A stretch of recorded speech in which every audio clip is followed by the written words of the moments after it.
Okay, one second. Shalom. My name is Gidon Ariel of Root Source, and I'm happy and proud to host my friend Daniel Seaman. Today, we are, I was about to say in the middle of, but at some indeterminate point between the beginning and the end of the Iron Swords War. I'd like to introduce Danny, and then we will begin speaking. One moment. Danny Seaman, my friend, is an Israeli political commentator and media analyst. He serves as an advisor to the Israeli Defense and Security Forum, that is the IDSF, known in Hebrew as the Bitchonistim. Danny is a 31-year veteran of the Israeli government. He retired in 2014 as the Deputy Director General of the Ministry of Public Diplomacy and Diaspora Affairs. And he served from 2000 to 2010 as the Director of the Government Press Office, which is part of the Office of the Prime Minister, which is responsible for coordination with the foreign press in Israel. He is the author of a recently published book called Israel and the Foreign Media, on the manipulation involved in the media's presentation of the Middle East conflict. A lot more to talk about, but maybe we'll hear a little bit more about it. The most important, of course, is that he resides in Jerusalem, is married to, and is the father of 4 children. So thank you very much for joining us today, Daniel. Let me introduce you just a little bit to Root Source, which is the platform that we are publishing this interview on. Root Source is a 10-year-old online platform for pro-Israel Christians and Jews to engage with each other, primarily by discussing and studying the ideas, concepts, and texts that we have in common. We have had over 50,000 pro-Israel Christians who have engaged with our content, and today we have over 15,000 subscribers to our free newsletter. Hopefully that is going to grow significantly over the next year and probably over the next few months. So what you're talking now to is what we call a softball audience. You're probably very used to doing battle on Twitter and stuff like that. But today we are going to go a little bit deeper without being interrupted too much to hear what you have to say about the current war in Israel. So Danny, thank you very much for joining us. It's my pleasure. Thank you. What can I say?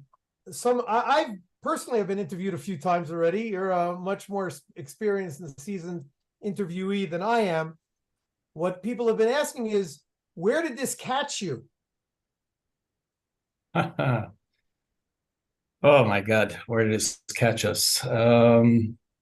Unsurprised by surprise, I guess, because anybody who had any common sense knew to anticipate it. I guess we all just hoped that it wouldn't happen. I live in Jerusalem, as you said, so here we had it a bit quieter, but my family and I grew up in Ashkelon.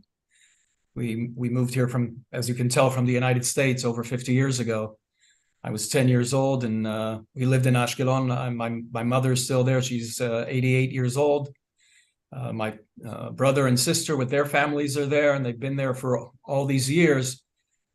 From time to time, people hear about what's going on. From time to time, it reaches the media. From time to time, when there's a tragedy, it becomes a bit more covered. But this has been going on in the current context. It's been going on for over 100 years. But the current context is basically since I would say since the Oslo process, since we started applying to our enemies our own set of values and not listening to them, but listening to our heart's desire. Before we go on, Danny, I'd like to just ask that background picture that you have, is that Tel Aviv or Ashkelon? No, that's Tel Aviv. It's from my organization that I work with today, the Israel Defense and Security Forum, which is an organization some of your viewers may be familiar with, because I'm actually responsible for the Christian outreach for the organization, understanding that this is an organization it started out as former commanders of the IDF, the security sources such as the Mossad and the Shabak, but it got so much with a very strong Zionist message, proud Israeli Zionist message, that a lot of people joined in. We have hundreds of youth and former government officials like myself, former ambassadors, everybody understanding that there's the battlefield is not only the wars and the military, but the battlefield is also on hearts and minds. And we understood that Christians can be our allies. I definitely like to talk to you more about that fascinating organization, an important organization, maybe on another time, or maybe later on in this interview. The QR code that's on your background, that goes straight to the Hebrew website, or the English website, or the Christian Friends website? It's Hebrew. I believe it's Hebrew, and there's an English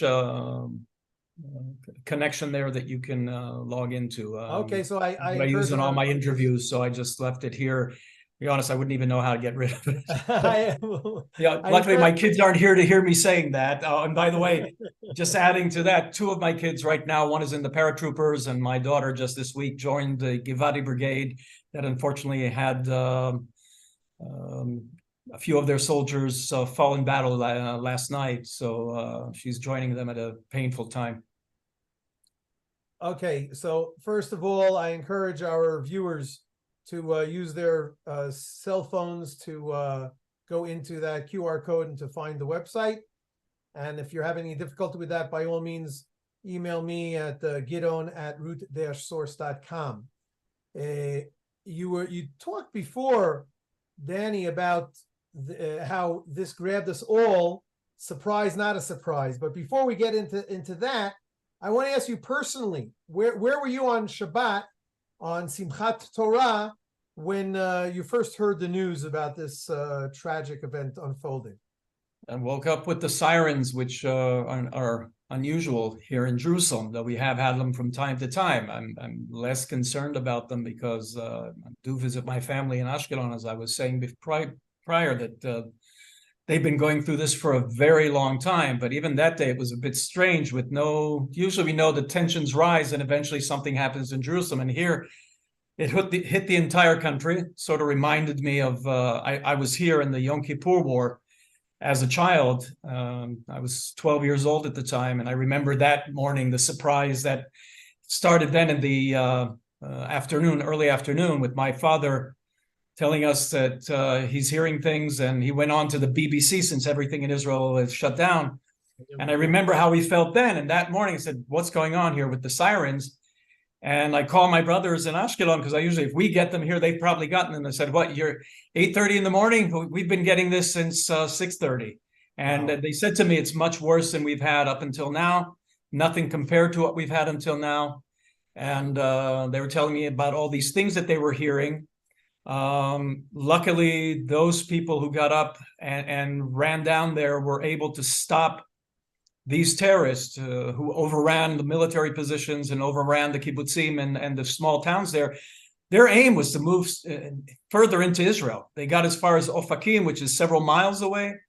And they were on the way to Ashkelon as well, and on the way to Beersheba, and they were planning to get to Tel Aviv. So luckily, the bravery of so many Israelis that morning was able to thwart their evil deeds, though they did succeed in a lot. So here in Jerusalem, that was our rude awakening that morning. And then the news started coming in. And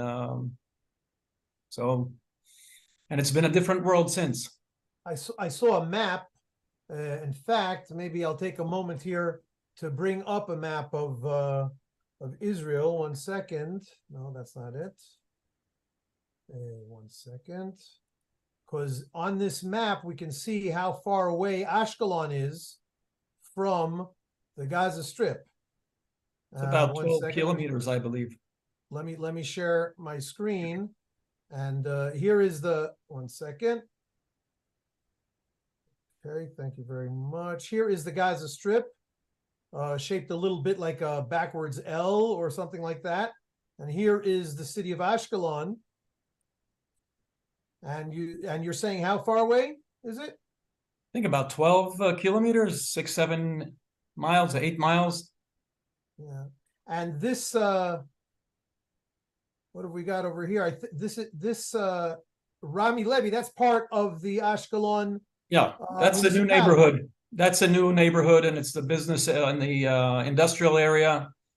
And terrorists landed on the beaches of Zikim, which are a little south of there.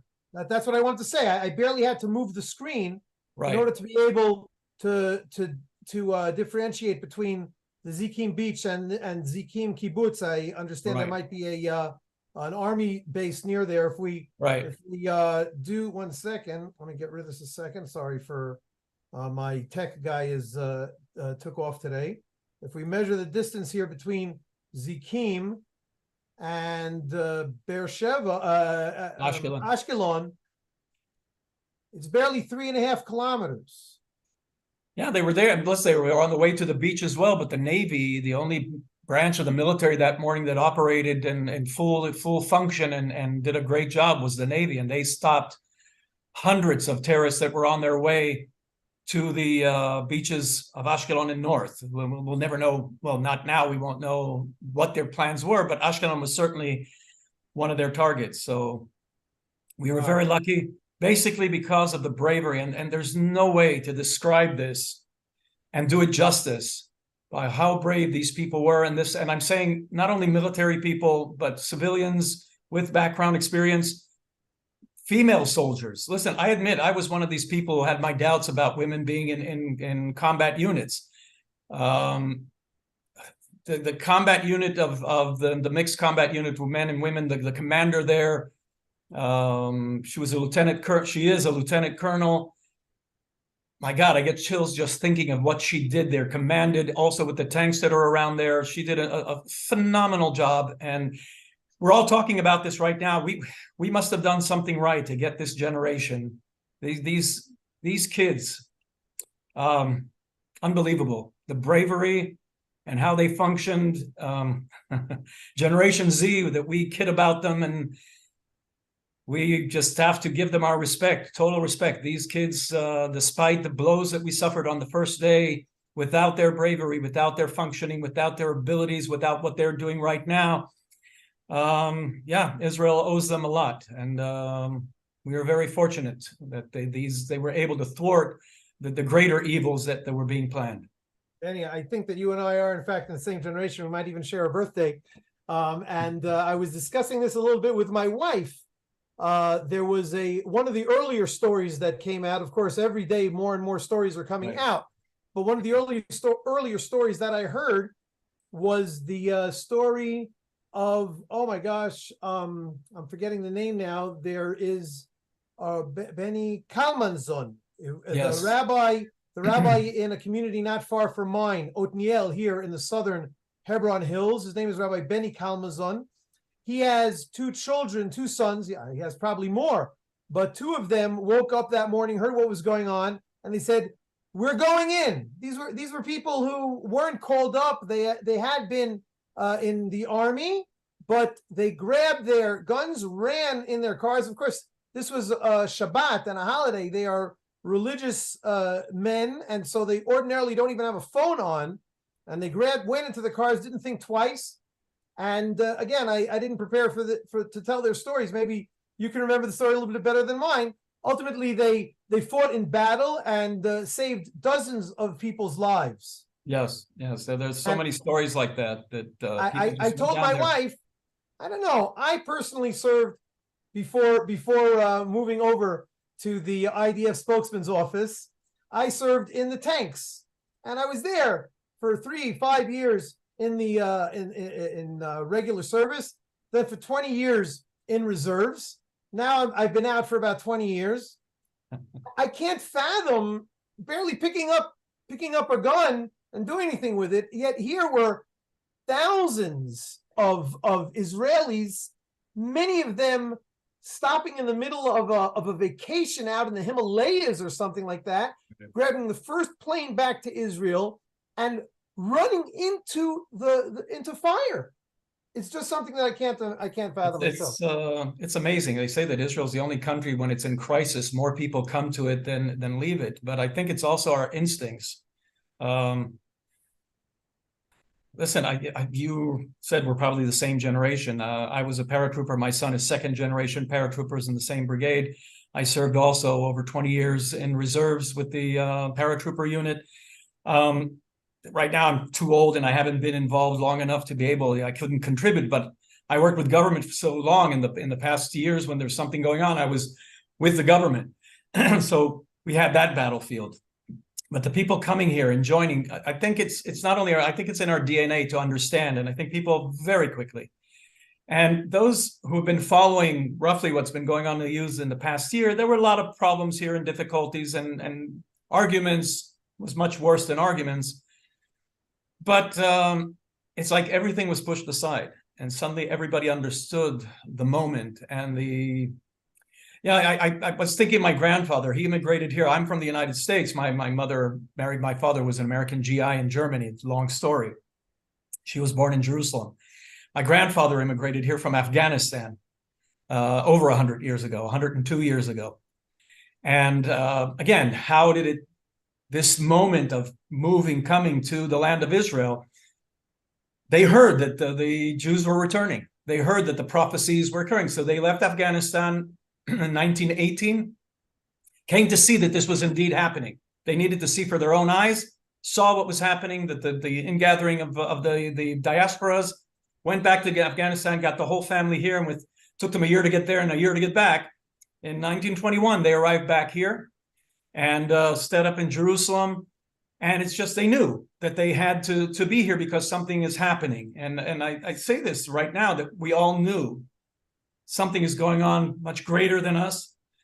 And we have to stand up and be there for Israel at the moment. And it's not only for our own lives, it's also for humanity, because when we started seeing everything that was happening and all these things that we thought we'd never see again since the time of the Holocaust, and the things were so horrific that the only standard is, and unfortunately, some of these things that were done that are coming out now were even worse than what the Nazis did. The Nazis, listen, what can you say? There's evil incarnate, and here we ran into it again.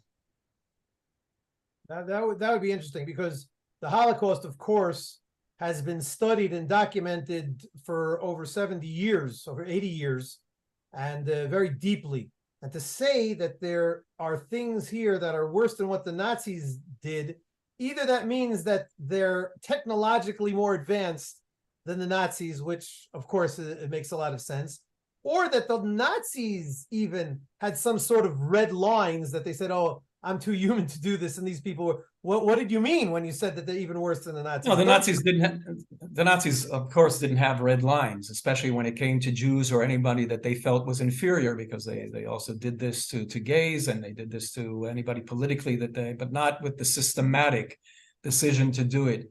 But there was some, there was a system, and you didn't have the joy and the pure animal devouring as was going on here, and the events here, just the stunning of the absolute evil going on. And by the way, this was not only by those, because they said some of them were on drugs, of these the militant terrorists, the armed terrorists. They were followed by masses of Gazans, non-combatants, that came in and moved in afterwards. And they took delight in assaulting those who were still wounded, those who were still hiding, those who came out when they thought the terrorists had left. They started exiting their bunkers, those who were able to survive. And the same citizens of Gaza, same civilians who came in to pillage, to loot, they started raping the women, raping children, raping babies, beheading them, defiling them, putting them, we've heard a story of one of them that was found in an oven. And they were and the thing is, we don't have to apply our imagination, because they filmed it. They filmed it and they sent it home to their families, and these phone calls are intercepted now. And they were sending it back and taking delight and pleasure and honor and pride in what they were doing, and how many people they killed and how many women they raped. And they were doing it in front of families while injuring the fathers, watching them defile the women. And I'm saying defile because it was beyond just rape. And then they butchered them, and while they were children were bleeding to death, they mutilated them. and just the images and the things are beyond horrific. You know, anybody supporting this is even more despicable than the terrorists and the Gazans themselves. Anybody who can find any justification are the helpers of Satan himself. I'd like to respond to one of the things that caught my ear when you were talking, and then go on to the next topic that you just brought up. You said something that I didn't think about or consider, and that is that the thousands of people, I'll use that word loosely, who managed to get through from Gaza, you say that they were not only trained Hamas operatives, they were also the riffraff, as it were, who weren't trained at all, but let their worst intents come out and behave in a totally impossible way. Civilians, and it's documented, not only films that they sent, but all these kibbutzim and the borders had cameras that took the pictures of them coming in almost immediately after the over 1,000 terrorists moved in. You had 5,000, 6,000, it's hard to count, of civilians moving in, looting, taking equipment, taking things from the homes, filming themselves in the homes of the Israelis, then filming themselves assaulting and burning, and every horrible option possible. This is beyond hate. This was a festival, a satanic festival of people who are, there's no words for it. There's no words for it. The way we have Nazi, but Nazi was sort of over the years sort of lost its the full understanding of what it meant at the time. There'll have to be a new word for this, because and nobody was cheering the Nazis at the time. Here you have people around the world that are cheering what was done here and supporting what was done here. And this is such a huge moral decay in the West, because it's not only those migrants who came from Arab countries, it's also children of friends of ours, relatives of ours, both Christian and Jewish, I have to say, that the indoctrination that they got, the sick indoctrination that they got in universities in the United States and from the media in Europe and the United States, you're seeing the aftermath of it now, and it's only just beginning. But that's a whole different topic. But right now we're focusing on Israel. Now, don't forget that these same people, even those who didn't come into Israel to pillage and loot and rape, they captured and took hostages back into Gaza, and they cheered it and celebrated it, and were abusing the hostages themselves. And we're talking about elderly, children, babies. They were assaulting them, beating them, raping the women.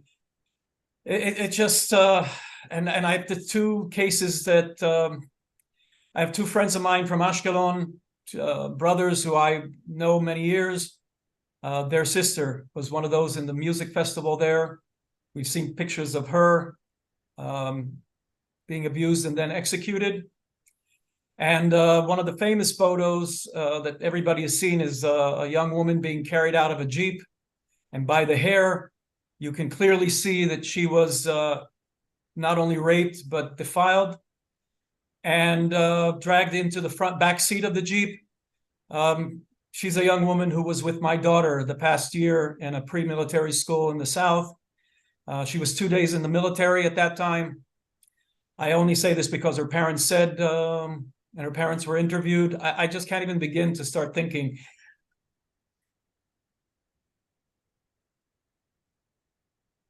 The personal connection is well known in Israel, not to be 6 degrees, but barely 1 degree.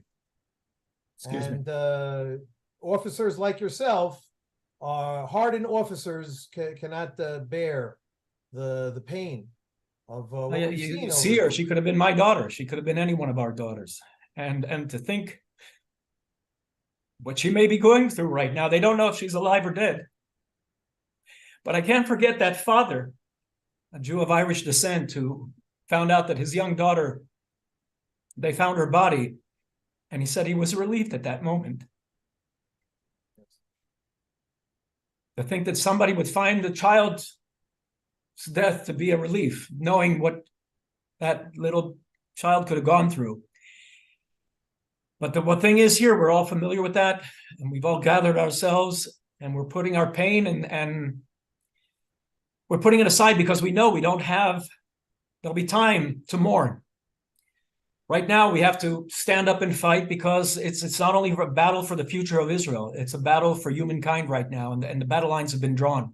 And it's very clear. Those who don't understand, don't realize this administration, if we can touch into a little of the politics, this American administration would have not just jumped to Israel's aid without understanding two things, the danger to Israel, but also, and countries, and I've worked with government for long enough to know, the exception of Israel, most countries just deal with interests and their sole interests. We involve other things, which it's a whole issue for debate.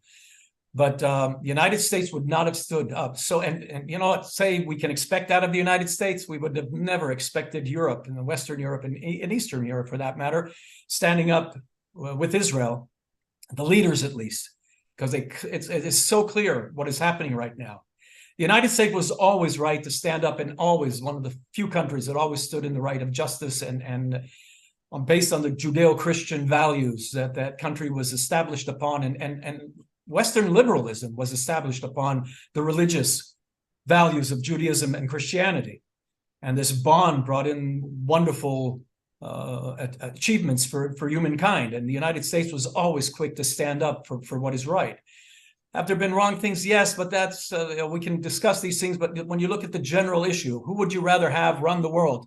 The United States or any of these other barbaric countries? So with the United States understanding, maybe just like our instincts or survival, the American instincts of standing up for justice pitched in. And so now these countries understand that what is happening here in Israel, we're the forefront of Western civilization in this area here. And you know, don't believe me, listen to them. They said it very clearly what they intend to do with Israel. And the extension of what they say it themselves. The Hamas, ISIS, Daesh, the Iranians, anybody of extreme Islam says they want an international caliphate. Like the slogan goes, first the Saturday people, then the Sunday people. We're here, we're closest to them. They have to annihilate us first, and then they'll go on, and they already have. They have a beachhead throughout Europe. They have it in the United States, and they're getting more and more confident. And if we don't stop it here and send a clear message, you'll be facing it, and it'll be your children next. So if we don't stop it here, so how do you see, if you would propose to answer, where does it go from here? What are some of the possible scenarios that this might end up in a month or in a year or in 10 years, however you can? That's the question that everybody's asking. What's going to be? Well, we know all that prophecy was given to fools, so we don't prophesize about this. We can make educated assumptions, and based on what's going on here, first off, I think we have to start with this. There's the world before October 7th and the world after October 7th. Certainly, there's an Israel before October 7th and an Israel afterwards. We're an ancient people who have experienced tragedies and understand circumstances and situations. Here, there was I had a rude awakening. It was symbolic of the rude awakening on the 7th of October for all Israelis. And if you're a Jew and understand, you see that as well. But here in Israel, we're in the forefront. And things are going to change here. But right now, we're putting it all aside because we have the battle that has to be run first. And in this thing, the government understood that not only them, the people have made it very clear. This is not another. We were too foolish for so long to tolerate something that nobody would have tolerated. Even one missile, no country would tolerate. And we've done it for 20 years and wasn't a single missile. There were tens of thousands of missiles fired. We accepted the fact that some of our towns and villages and cities even were on the front line. And only when it reached other areas would the country step up. It shouldn't have to be like that. We shouldn't sacrifice some of the people so the others have a pleasant time. We have to understand exactly who our enemy are and understand what they're saying. They mean it. The Nazis never hid what their intentions were. I don't know why some people here decided to ignore what our enemies here were saying. So that is as gotten us ready and prepared and made it very clear to the government here that we will only accept the total annihilation of the Hamas and any of the people aiding and abetting and supporting them. That also goes for Hezbollah, by the way. But right now we have to deal with the immediate threat, which is Hamas, try to hold off the others. They were sort of shocked. If anybody asked why they didn't do this, it was part of their plan to have a multi-border attack, a multi-front attack against Israel. They were sort of surprised, but they also didn't believe that the response of Israel would be so quick and so ruthless as it has been. And there are no qualms about it. I believe that they are also stunned by the American response and the European response. So this made them think twice. And that doubt gave us time to organize ourselves. So now they know that we're organized and prepared. And they're seeing what we're capable of doing. And let me just make it clear. In the Gaza Strip, you're seeing less than 10% of the capabilities of the IDF at the moment. If you want to know what 50% of the IDF abilities and the government and the state of Israel is, that's female soldier that the story of which was freed by Israel this week. When the story eventually comes out, you will understand what we're still capable of doing. But as far as the ruthlessness of what we're capable of, you will find out. Certainly will not get to the inhumanity that they had, but we can match them as far as face-to-face on the battlefield and make these heroes who were quick to murder babies and very tough when it came to children and women and defenseless men, when they met armed and able Jewish men, women, and youth, they failed miserably. And now they're going to be feeling the wrath of the Jewish people as we go on. People have been quick to quote Churchill and saying that we'll fight in the beaches and there's another thing that he said. All he can promise, and this is the same thing that the government is telling us now, that it will be blood, toil, sweat, and tears. So if you want to anticipate what's going to happen, these things and this fight for survival does not come, and especially now, as the enemy is starting to realize and understand and grasp the fact they've committed a fatal mistake on their part. They've committed suicide by another hand, meaning they opened up the gates of hell. They're always quick to use that. And the first ones who are saying that to us, they have opened up the gates of hell themselves. Only it's the people, the just people coming in through the gates of hell to take care of the devils. And in this kind of battle, you show no mercy and you show no tolerance.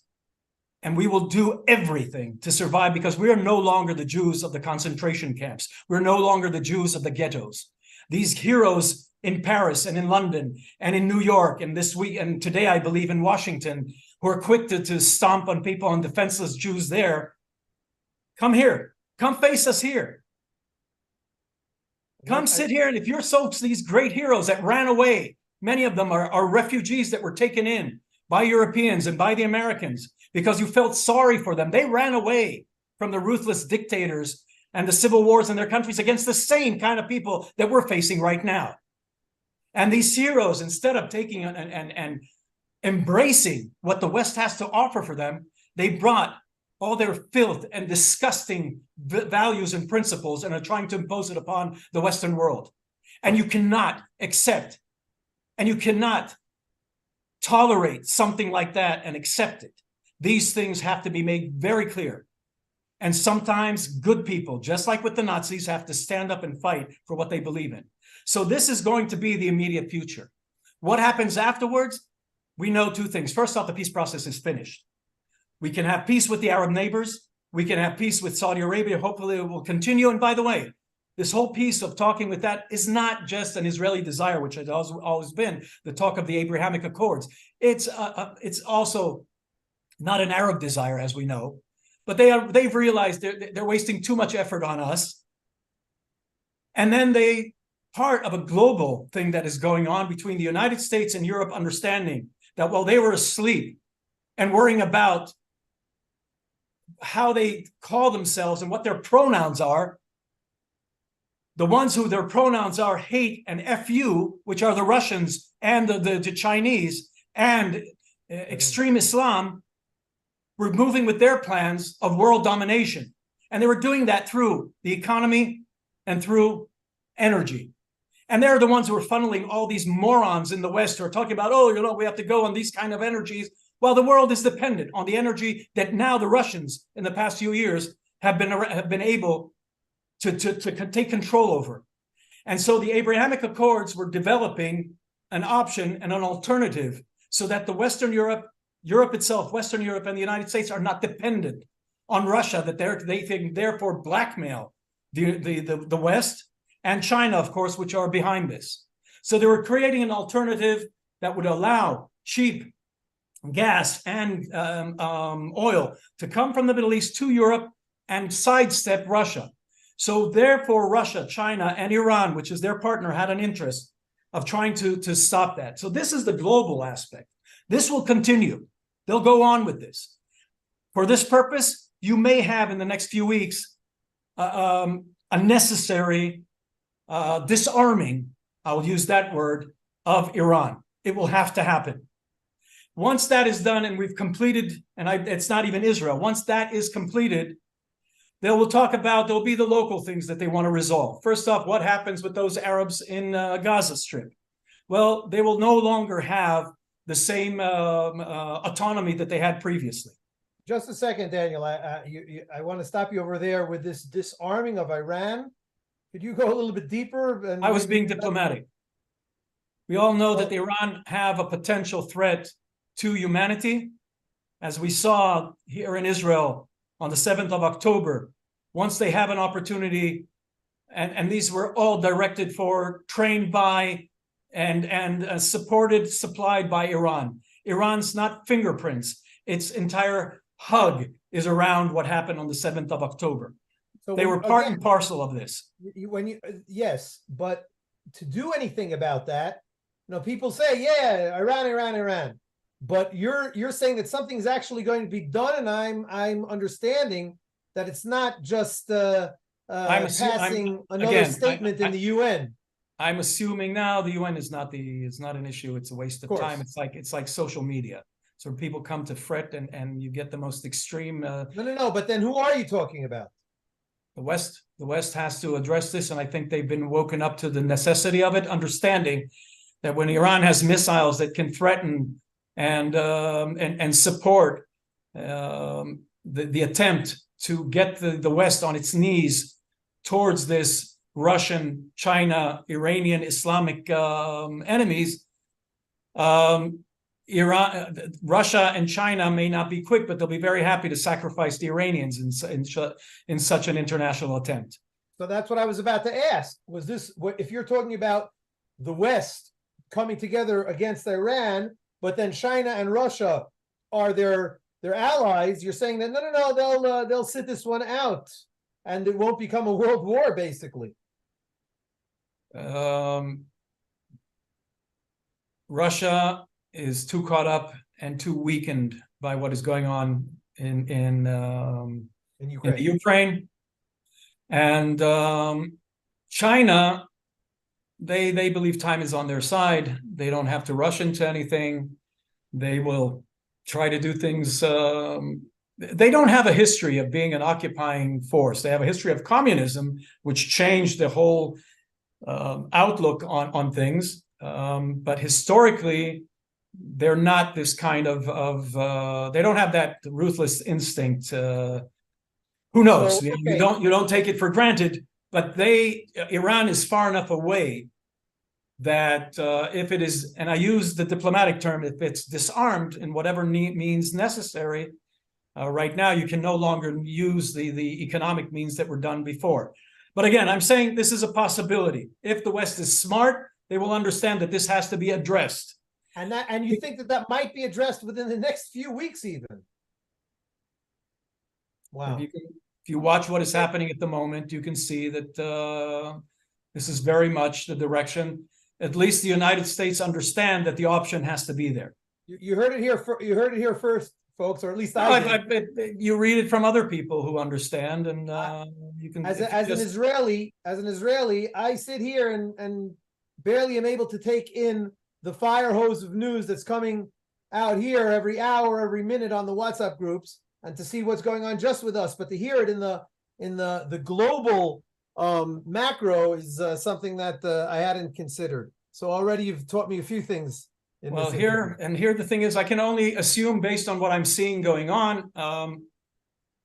You don't do these things, not in an election year, not when you know that your base are unpleased, and at least those who are loudest right now among your base. I'm talking about in the United States. So they understand that this on one hand, but I'm happy to see that they haven't, this is an administration that understands what American interests are all about.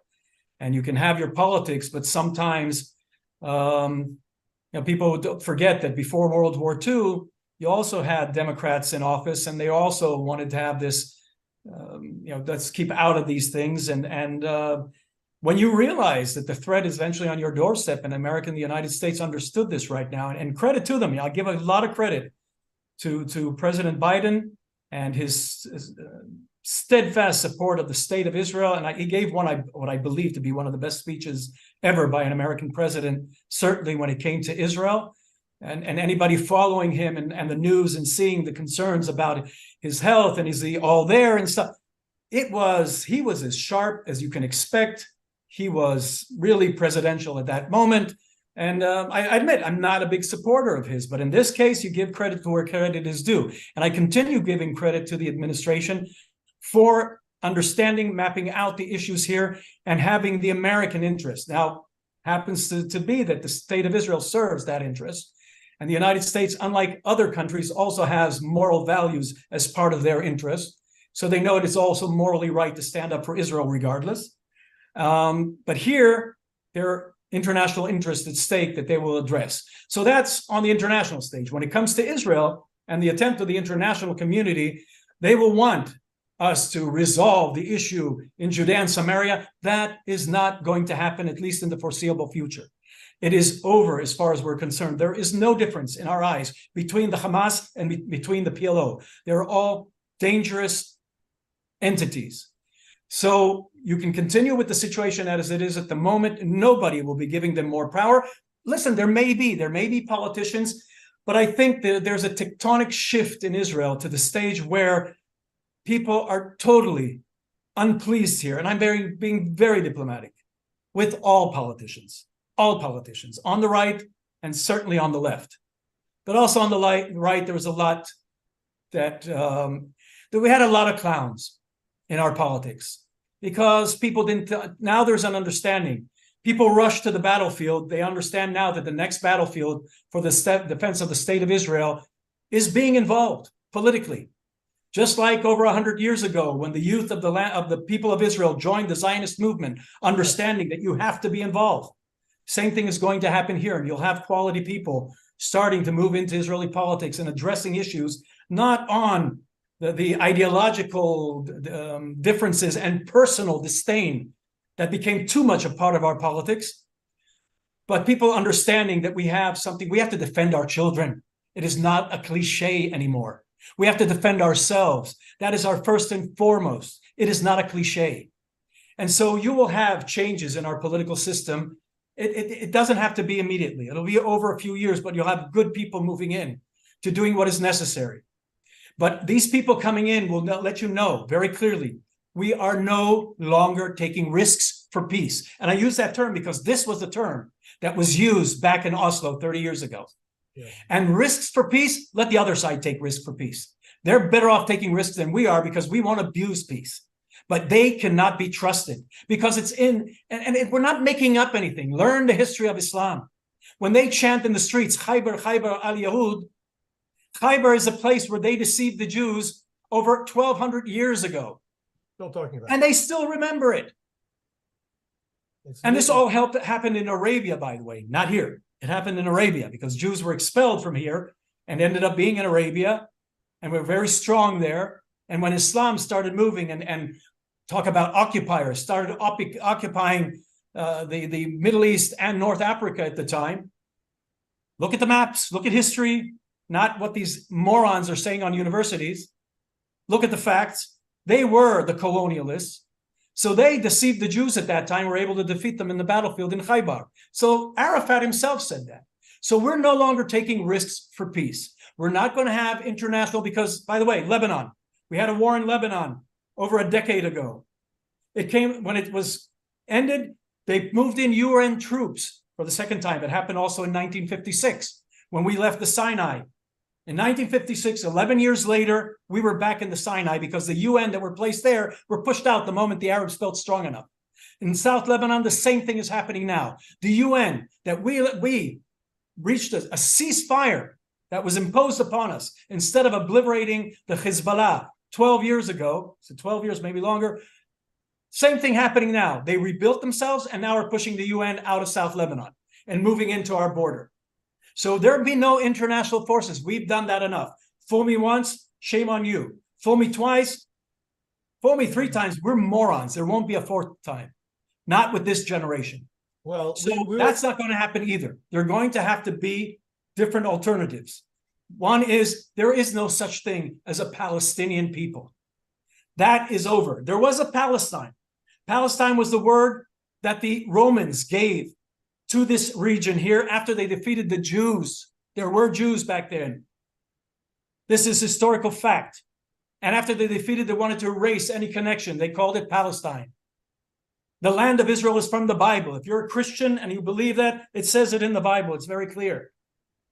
But the Palestine that over 100 years ago, after World War I, when the British took over and were given in 1923, were given a mandate over this land, it included what is today the Kingdom of Jordan and the State of Israel. So Arabs have a state in Palestine. They turned it into the Kingdom of Jordan. Jordan is therefore Palestine. And if those who are marching and want it, they have, their territory is 4 times that of the territory of the State of Israel. Yes. They have enough land to dedicate for those Palestinians, as they call them, who are in Judea and Samaria. So if they are not comfortable here, they can go to Jordan, they can live there. By the way, one last point on this is that with the disengagement, and when we left from the Gaza Strip, they invested, Europe and the United States put in billions of dollars to help those poor Palestinians in refugee camps. Part of the disengagement, though it was an Israeli decision, and part of the Oslo process, which was an international decision, was that billions of dollars would come in to the areas controlled by the PLO and the Gaza Strip in order to help those Palestinian Arabs who've been living in refugee camps since 1948. But they're still there. Why? What happened to all these billions? Hamas and the PLO took this money to build weapons, to build ways of assaulting Israel, and to line their own pockets. Yes. Some of the biggest billionaires in the world today, by dollar amount, are heads of the Hamas and heads of the PLO. So before turning your sights on Israel and talking about us, take a look around. Look who you're being manipulated by. That's truly the thing that bothers me personally most, is how the term that is often used is useful idiots.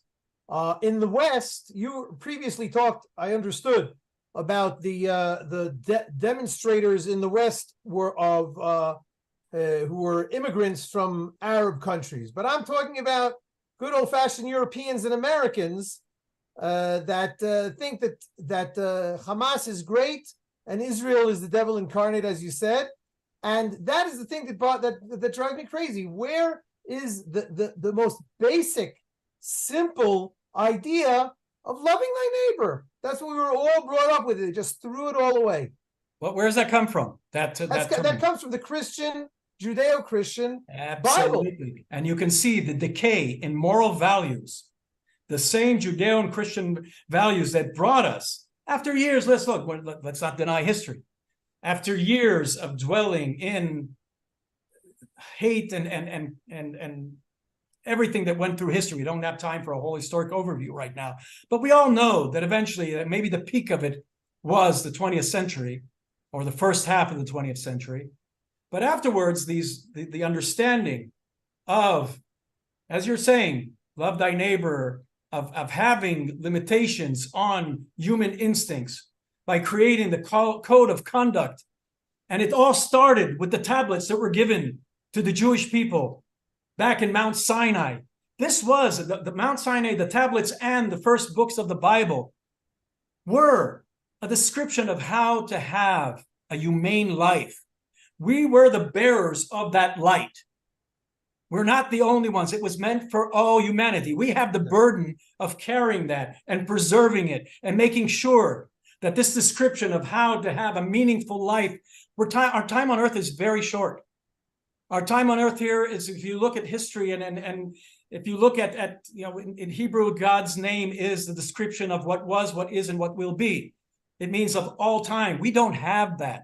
Our short time is, but to make it meaningful, we were given the tablets and given this responsibility of maintaining the code of having a decent life for humanity. And listen, just like when you look at the biblical stories this week coming on, we started with Simchat Torah was the end of the Bible and beginning of the next year of reading the Bibles, the Torah again.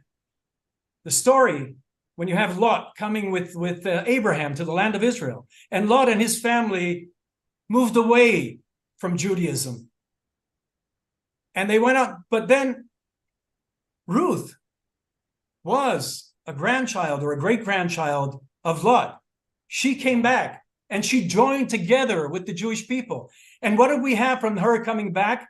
We got the greatest kingdom in the history of the Jewish people, David, and then Solomon, perhaps the greatest and wisest king in the history of humankind. So this came from that coming together. So we have a lot to say about Christianity. But what did Christianity come from? Jesus, whether you believe he's God or not, Jesus was Jewish, and his followers left Judaism as we maintain it. But now in this century, in this past few years, you have a bond coming back. Those Christians understanding that, yes, we are the bearers and the ones who have to keep the light, but they're the ones who have been distributing it. And when Christians got their act together and understood that responsibility, they've been spreading that light throughout humanity, because we can't convert as Jews. Christians can bring people into that light. We in Israel have it. And look at the prophecies. Now, I mentioned these prophecies because, look, you don't have to be religious. You can look at what was said. And I first noticed this when my youngest son was born 10 years ago. And from the municipality in Jerusalem, we got a letter saying that the tree was planted in his name.